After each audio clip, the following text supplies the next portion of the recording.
Wi-Fi төхөөрөмжийг хэрхэн зөв холбох вэ? Home Gateway буюу Wi-Fi төхөөрөмжийн ард барилах, WAN оролт руу хананд барилах сүлжээний кабелийг холбоно. LAN 1, LAN 2 гэсэн оролт нь Android төхөөрөмжөнд зориулагдсан бөгөөд Android төхөөрөмжөөс ирж буй сүлжээний кабелийг холбоно.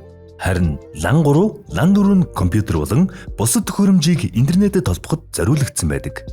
Хэрэв та гэрийн суурин утастай бол төхөөрөмждөр барилах Phone VoIP1 руу холбогдоорой.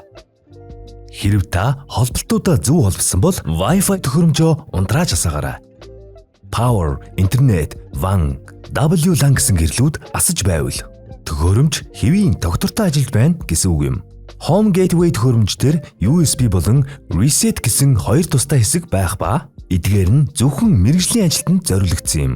USB оролт шаардлагатай тохиолдолд програмшуулах зориулттай бөгөөд Reset товч нь төхөөрөмжийг дефолт буюу анхны тохиргоонд оруулахад ашиглагддаг.